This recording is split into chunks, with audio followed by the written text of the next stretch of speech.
Hello everyone, welcome to Namdev academy YouTube channel.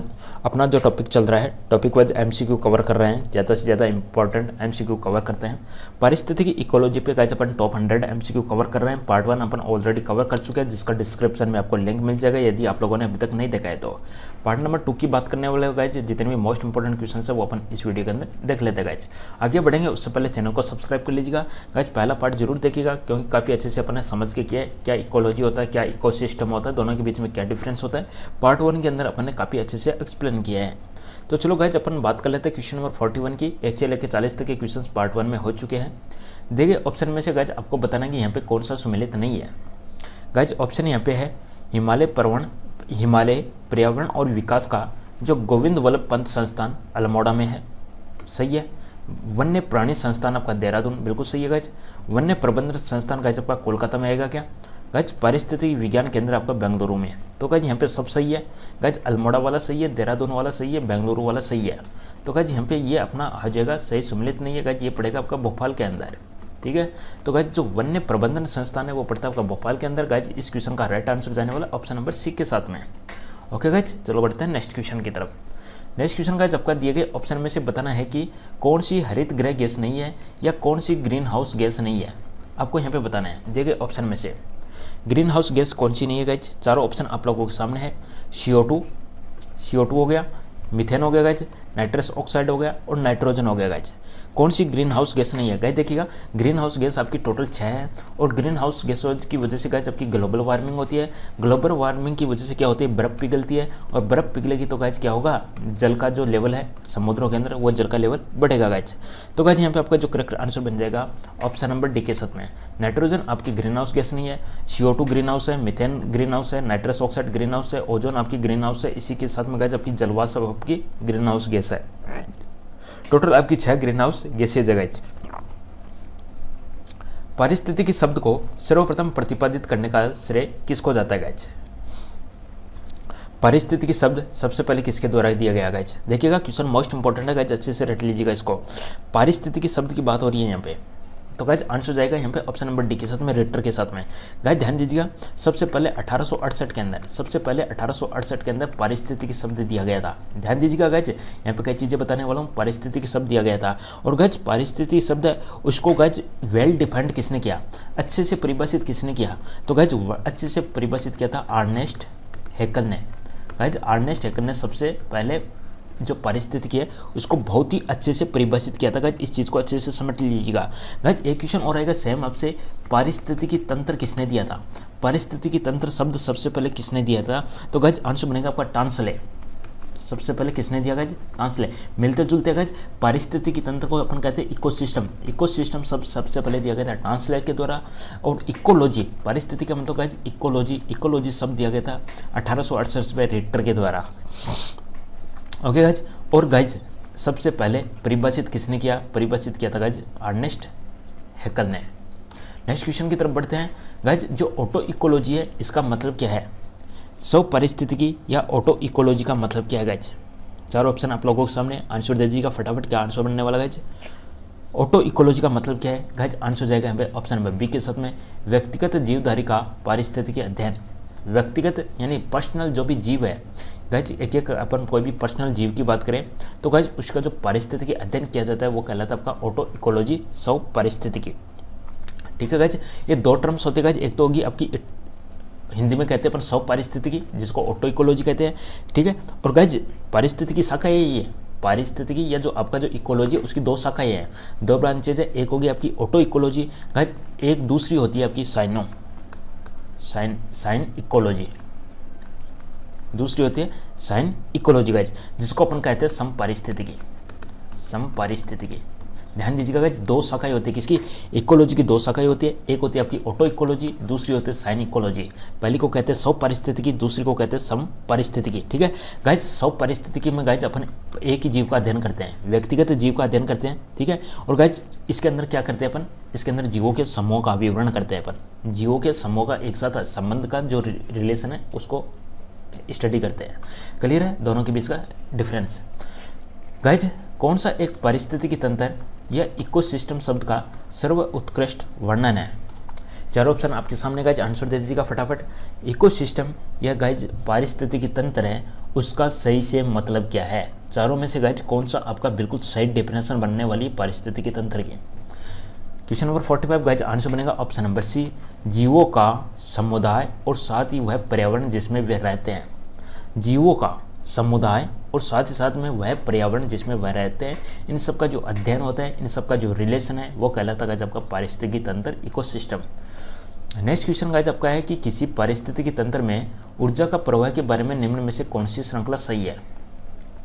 आपका जो ecosystem होता है गाइज, उसमें नीचे नीचे कुछ आपका प्रोड्यूसर होता है, उसके बाद में गाइज आपके कंज्यूमर स्टार्ट हो जाते हैं, कंज्यूमर के बाद में गाइज आपके डिकम्पोजर स्टार्ट हो जाते हैं। ठीक है, तो गाइज अपने को सही श्रृंखला बतानी है। तो गाइज नीचे नीचे क्या आएंगे? प्रोड्यूसर आएंगे, प्रोड्यूसर के बाद में आपके कंज्यूमर आ जाएंगे, कंज्यूमर के बाद में आपके डिकम्पोजर आ जाएंगे। सही जवाब बनेगा यहाँ पे ऑप्शन नंबर सी के साथ में उत्पादक, उत्पादक से बाद में उपभोक्ता, उपभोक्ता के बाद में अपघटक। क्लियर है? ये 3 सीरीज आपको ध्यान में रखनी है। उपभोक्ता आपके अलग अलग प्रकार के गाइज, कुछ आपके प्राइमरी उपभोक्ता है, कुछ आपके सेकेंडरी है, कुछ आपके तृतीयक उपभोक्ता है। क्लियर है? आगे बढ़े नेक्स्ट क्वेश्चन के साथ में। नेक्स्ट क्वेश्चन गाइज आपका यहाँ पे है, जो फूड चेन है वो बनती है, खाद्य श्रृंखला ये जो फूड चेन है किस किस के सहयोग से मिलती है? बताइएगा guys. Question number 47 guys, answer बनेगा यहाँ पे ऑप्शन नंबर ए के साथ में। सबसे पहले आपका प्रोड्यूसर आ जाएंगे, फिर आपके कंज्यूमर आ जाएंगे, फिर आपके डिकम्पोजर आ जाएंगे। तो खाद्य श्रृंखला का जो निर्माण होता है, उत्पादक, उपभोक्ता और अपघटक, इनसे मिलकर होता है गाइज। गाइज अपघटक के अंदर क्या क्या आते हैं आपके? अपघटक के अंदर आते हैं आपके जैसे कि बैक्टीरिया हो गया, वायरस हो गया, यानी जीवाणु, विषाणु, कवक, प्रोटोजोआ, ये सब गाइज आपके अपघटक होते हैं। क्लियर है गाइज? यानी जो भी डेड बॉडीज होते हैं गाइज, उनको उसके अंदर मिला देते हैं, क्या है, मिट्टी के अंदर मिला देते हैं डिकम्पोज करके। क्लियर है गाइज? समझ में आ गया अपघटक क्या होता है? जैसे बैक्टीरिया, जीवाणु, कवक है, प्रोटोजोआ, ये सब आपके डिकम्पोजर होते हैं, अपघटक होते हैं। उपभोक्ता आपके प्राइमरी, सेकेंडरी और तृतीयक। उत्पादक में गाइज आपके हरे पेड़ पौधे आ जाते हैं। किसी भी श्रृंखला के अंदर प्राइमरी कंज्यूमर कौन होते हैं guys? Guys primary consumer specially वो होते हैं जो शाकाहारी होते हैं। आंसर बनेगा यहाँ पे ऑप्शन नंबर बी के साथ में। फॉर एग्जाम्पल अगर मैं बात करूँ तो इसके अंदर कौन कौन से एग्जाम्पल बन गए गाइज? जैसे कि गाय हो गई, बकरी हो गई, या हिरण हो गया, खरगोश हो गया। गाय, बकरी, हिरण, खरगोश, ये सब किसके एग्जाम्पल गाइज? आपके प्राइमरी कंज्यूमर के एग्जाम्पल है। द्वितीय कंज्यूमर के एग्जाम्पल कौन से होंगे? सेकेंडरी कंज्यूमर के एग्जाम्पल क्या क्या बनेंगे गाइज? जैसे कि गाइज मेंढक हो गया, कीट को खाता है, या चूहों को खाने वाले बिल्ली हो गई। ठीक है, जैसे कि चूहा हो गया तो चूहे को खाने वाला बिल्ली, बिल्ली आपका सेकेंडरी कंज्यूमर हो गया। जैसे कि प्राइमरी कंज्यूमर आपका हिरण है तो हिरण को कौन खाएगा? भेड़िया खाएगा, तो भेड़िया आपका सेकेंडरी कंज्यूमर हो जाएगा। टेरिटरी कंज्यूमर में गाइज आपके बड़े बड़े जंगली आ जाते हैं, शेर हो गया, बाघ हो गया, ये सब आ जाते हैं टेरिटरी कंज्यूमर यानी तृतीयक उपभोक्ता के अंदर। नेक्स्ट क्वेश्चन गाइज आपका, किसी पारिस्थितिकी तंत्र में सबसे बड़ी संख्या किसकी होती है? सबसे बड़ी संख्या किसकी बनने वाली गाइज? नीचे नीचे आपके प्रोड्यूसर, फिर आपके प्राइमरी कंज्यूमर, फिर आपके सेकेंडरी कंज्यूमर, फिर आपके टेरिटरी कंज्यूमर और फिर आपके डिकम्पोजर। तो सबसे बड़ी संख्या किसकी होती है गाइज? आंसर बनने वाला है यहाँ पे ऑप्शन नंबर ए के साथ में, प्राथमिक उत्पादों की। ध्यान दीजिएगा यहाँ पे प्रोड्यूसर लिखा है, ध्यान देना है। जो प्राइमरी प्रोड्यूसर है इनकी सबसे ज़्यादा संख्या होती है। करेक्ट आंसर बनेगा यहाँ पे ऑप्शन नंबर ए के साथ में। नेक्स्ट क्वेश्चन गाइज, जो मिट्टी अपरदन है उसको रोका जा सकता है। मिट्टी का जो कटाव होता है, मिट्टी एक जगह से दूसरी जगह चली जाती है, इसका जो अपरदन होता है, सॉइल इरोजन जिसको इंग्लिश में बोलते हैं, इसको किसके द्वारा रोका जा सकता है? तो आंसर बनेगा ज़्यादा से ज़्यादा पेड़ पौधे लगाने से, वनों को उगाने से। गाइज जो मैंग्रोव वाली ज्वारीय वन है सबसे ज़्यादा कहाँ पे पाई जाती है? मैंग्रोव वनस्पति है, स्पेशल झाड़ीनुमा होती है जो बाढ़ को रोकने में काम आती है। तो गाइज ये सबसे ज़्यादा पाई जाती है आपकी सुंदरवन डेल्टा, और सुंदरवन डेल्टा गाइज आपका कहाँ पे स्थित है? वेस्ट बंगाल, पश्चिमी बंगाल में स्थित है। Option number C, Sundarvan delta के अंदर सबसे ज़्यादा आपका मैंग्रोव वनस्पति पाई जाती है। समुद्र के किनारे की वनस्पति क्या कहलाती है? समुद्र के किनारे उगने वाली वनस्पति को क्या कहा जाता है गाइज? चार ऑप्शन आपके सामने गाइज। गाइज समोद्भिद को इंग्लिश में बोला जाता है मेजोफाइटस। जलोद्भिद को इंग्लिश में बोला जाता है हाइड्रोफाइटस। ओके, और ये हो गई आपकी जेरोफाइटस। ठीक है, तो गाइज यहाँ पे क्या आंसर जाने वाला है? यहाँ पे समुद्र के अंदर लवणोद्भिद, और लवणोद्भिद को अपन इंग्लिश में क्या बोलेंगे गाइज? वैसे इसका इंग्लिश में क्या बोलेंगे गाइज? हेलोफाइटस बोलेंगे क्या? समुद्र हेलोफाइटस हो जाएंगे आपके उसके अंदर, सूर्य के अंदर उगले बने, ये दलदल में उगने वाले होते हैं गाइज आपके हेलोफाइटस। गाइज इसका इंग्लिश टर्म्स बताएगा लवणोद्भिद को इंग्लिश में क्या बोलते हैं गाइस, कमेंट करके बताइएगा। समुद्र के किनारे उगने वाली वनस्पति को अपन कहते हैं लवणोद्भिद। गाइस कमेंट करके बताइएगा इंग्लिश में क्या बोलते हैं लवणोद्भिद को। ठीक है, इंग्लिश टर्म्स आपको यहाँ पे बतानी है। गाइस यहाँ पे एग्जाम के अंदर क्या क्या पूछा जा सकता है। गाइस एक तो आपसे लिथोफाइटस का पूछा जाता है, मोस्ट इंपॉर्टेंट। लिथोफाइटस किसको कहते हैं गाइस, लिथोफाइटस उनको कहते हैं जो चट्टानों पर उगते हैं, चट्टानों पर उगने वाले को लिथोफाइटस कहते हैं। साथ ही साथ में गाइस आपको एक पूछा जा सकता है हेलोफाइटस, मोस्ट रिपीटेड होता है। हेलोफाइटस का मतलब होता है जो दलदल में उगता है, उनको कहते हैं हेलोफाइटस। नेक्स्ट क्वेश्चन गाइस आपका यहाँ पे है कि जो मरुद्भिद है यानी गाइस जो जेरोफाइटस है, जेरोफाइटस में जो लंबा मूल तंत्र होता है, क्योंकि मूल तंत्र का मतलब है इनकी जो जड़ें होती है काफ़ी लंबी होती है। जितने भी जेरोफाइटस पौधे होते हैं उनकी जो रूट्स होती है, जड़ होती है, वो काफ़ी लंबी होती है। इसके पीछे का रीजन क्या है, चारों ऑप्शन आपके सामने गाइस फटाफट पढ़ लीजिएगा और आंसर दे दीजिएगा क्वेश्चन का। गाइज आंसर जाने वाला है यहाँ पे ऑप्शन नंबर बी के साथ में। गाइज क्योंकि रेगिस्तान के अंदर उगता है जेरोफाइटस और रेगिस्तान के अंदर पानी आपका बहुत गहरा होता है, तो गहरे जल स्तरों से जल अवशोषित करने हेतु जड़ें गहराई में चली जाती है। आंसर बनेगा ऑप्शन नंबर बी, क्योंकि रेगिस्तान के अंदर जल काफ़ी नीचे तक होता है और गाइज उस जल तक पहुँचने के लिए क्या होती है, उनकी जड़ें नीचे तक फैलने लगती है। क्लियर है, तो गहरे जल स्तरों से जल अवशोषित करने के लिए जड़ें गहराई में चली जाती है। गाइज नेक्स्ट क्वेश्चन गाइज आपका जो अधिपादप है या एपीफाइटस है, कैसे स्थानों पर पाए जाते हैं। गाइज यहाँ पे आपसे पूछा गया है एपीफाइटस या अधिपादप, तो ये कहाँ पर सबसे ज़्यादा पाए जाते हैं। आंसर बनेगा यहाँ पे जहाँ पर वर्षा आपकी वर्ष भर होती है, जहाँ पे वर्ष भर वर्षा होती है वहाँ पे एपीफाइटस पाए जाते हैं। और गाइज एक और होता है एरिमोफाइटस।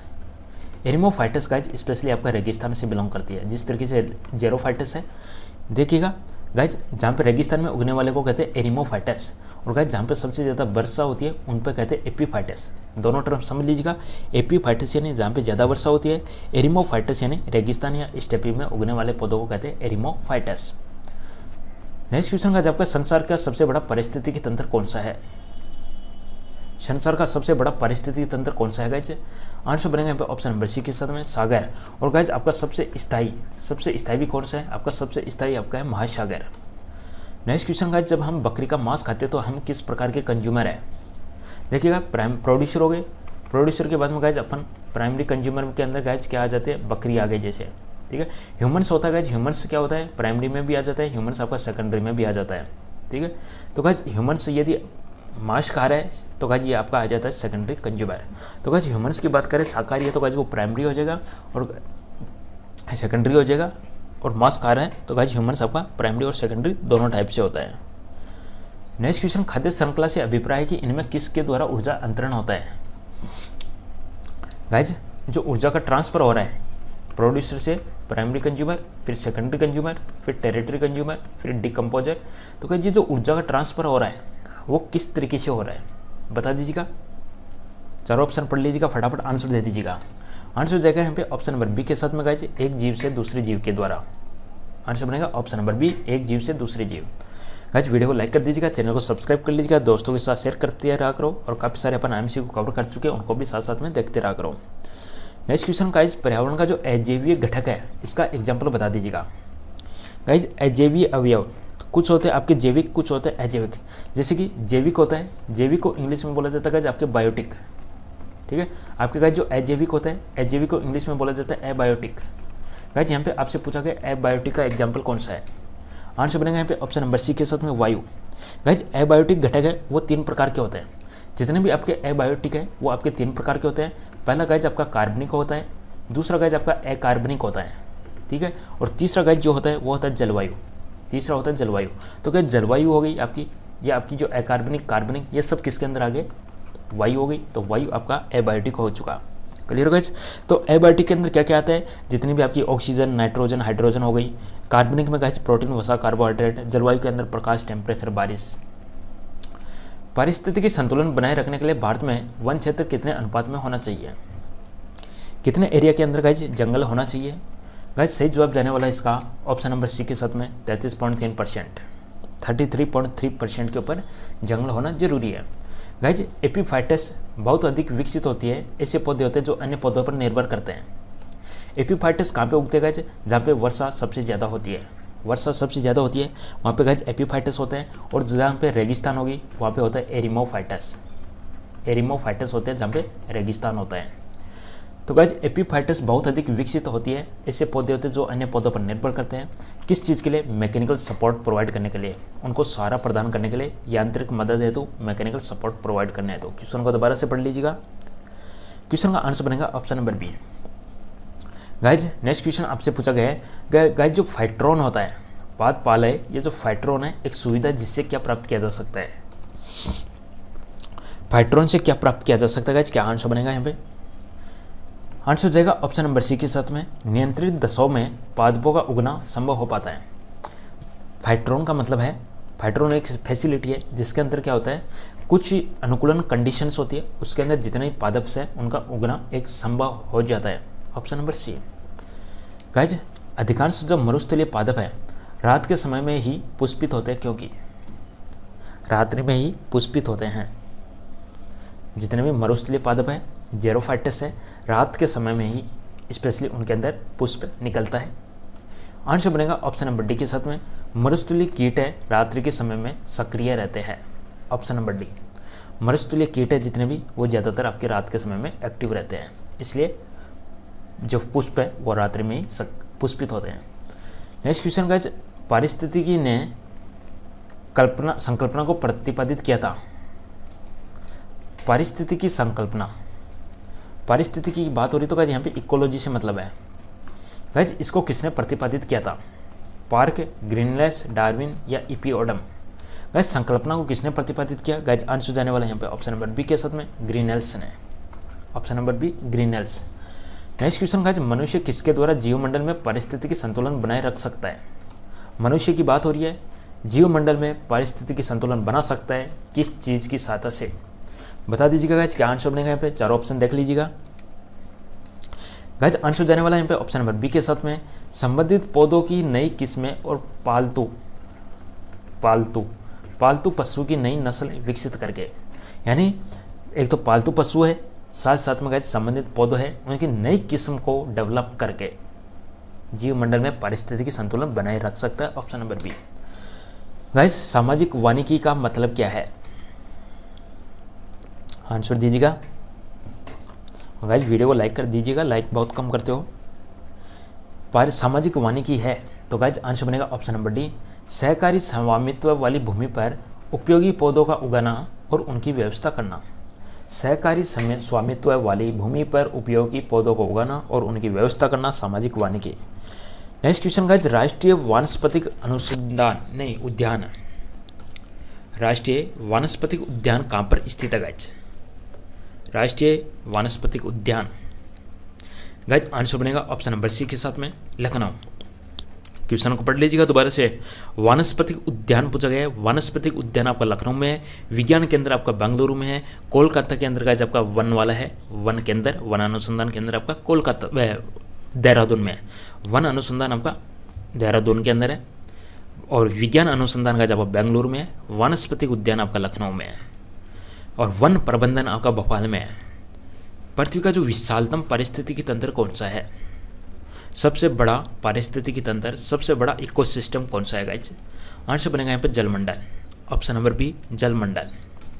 नेक्स्ट हाइड्रो वाला, रेड डाटा बुक में किसका विवरण दिया गया है गाइस? किसके बारे में डिटेल दी गई है रेड डाटा बुक में? विलुप्त हो चुके उनकी या गाइस जो विलुप्त होने वाले उनकी?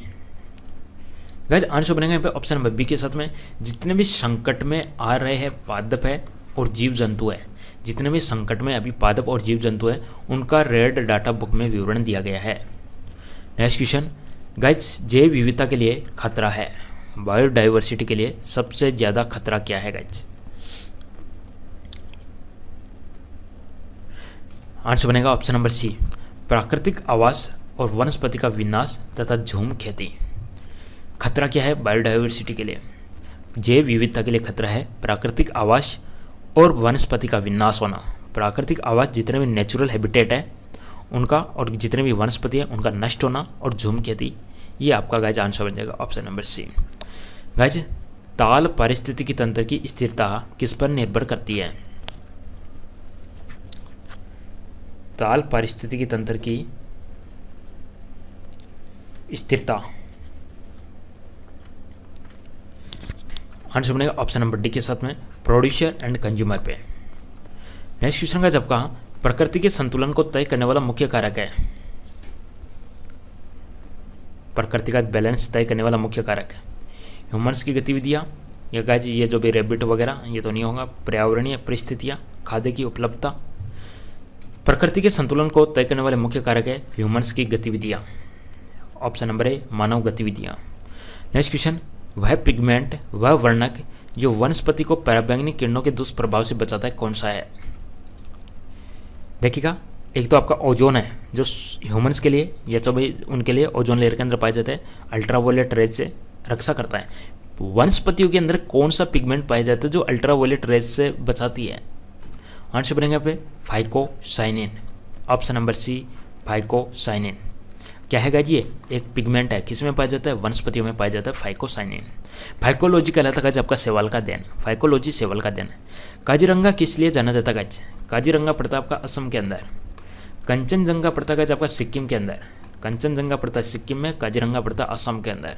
तो गाइज एक सींग वाले गैंडे के लिए प्रसिद्ध है आपका काजीरंगा, किस चीज़ के लिए प्रसिद्ध है, एक सींग वाले गैंडे के लिए। गाइज जो चिपको आंदोलन है मूल रूप से किसके विरुद्ध था। गाइज इसका जो चिपको आंदोलन है इसकी जो शुरुआत होती है गाइज वो चमोली डिस्ट्रिक्ट से होती है। चमोली डिस्ट्रिक्ट पड़ता है गाइज उत्तराखंड में पड़ता है और नेतृत्व किया जाता है सुंदरलाल बहुगुणा के द्वारा। ओके तो किसके विरुद्ध था ये सब, तो गाइज ये था आपका वन कटाई के विरुद्ध, ऑप्शन नंबर सी वन कटाई।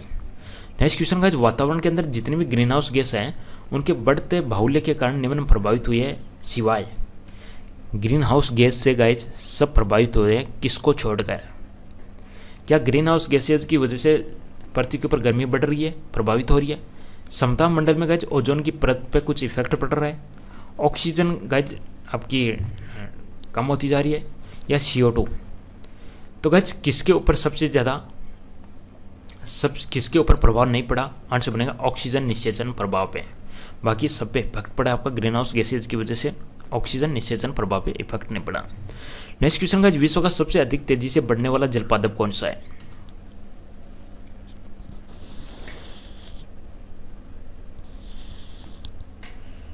आंसर बनेगा ऑप्शन नंबर सी के साथ में जल हायासिंथ।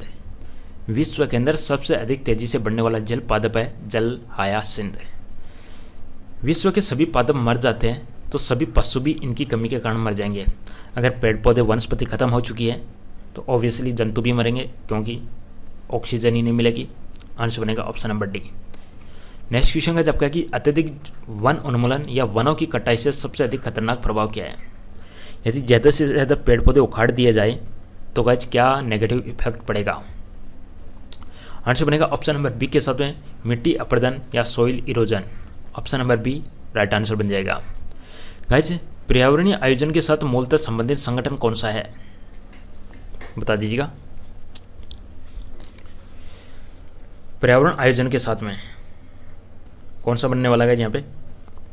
गाइज आंसर जाएगा यहाँ पे ऑप्शन नंबर बी के साथ में, बी आपका यहाँ पे करेक्ट आंसर बन जाएगा गाइज। इसकी फुल फॉर्म क्या बनेगी गाइज, नेशनल एनवायरनमेंट बनेगा क्या, national environment engineering research institute, national environment engineering research institute. Guys exam के अंदर इसकी फुल फॉर्म पूछी जा सकती है, ध्यान रखिएगा, national environment engineering research institute. Okay guys. Guys इसका कहाँ पे स्थित है ये आपका नागपुर में है, नागपुर महाराष्ट्र के अंदर स्थित है। नेक्स्ट क्वेश्चन का जब कहा है कि भारत में जो धारणीय विकास है इसके दृष्टिकोण से विद्युत उत्पादन का सबसे अच्छा सोर्स कौन सा है। भारत के अंदर विद्युत उत्पादन का सबसे अच्छा सोर्स कौन सा है। आंसर बनेगा यहाँ पे जल विद्युत, ऑप्शन नंबर सी। धारण करने की कैपेसिटी के अकॉर्डिंग जल विद्युत आपका यहाँ पर करेक्ट आंसर बन जाएगा, option number C. Next question का दो विभिन्न समुदायों के बीच संक्रांति क्षेत्र कहलाता है। देखिए ऑप्शन में से क्या आंसर बनेगा। गाइज आंसर बनेगा ऑप्शन नंबर डी के साथ में इकोटोन, संक्रांति क्षेत्र इकोटोन।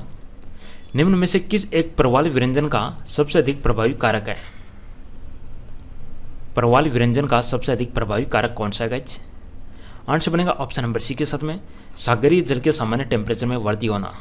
प्रवाल विरंजन का सबसे अधिक प्रभावी कारक है सागरीय जल के सामान्य टेम्परेचर में वृद्धि होना। भारत के निम्न क्षेत्रों में से कौन से जैव विविधता की दृष्टि से बहुत ही सक्रियशील माने जाते हैं। पूर्वी हिमालय, पूर्वी घाट, पश्चिमी घाट या पश्चिमी हिमालय। बायोडाइवर्सिटी सबसे ज़्यादा किसके अंदर पाई जाती है गाइज।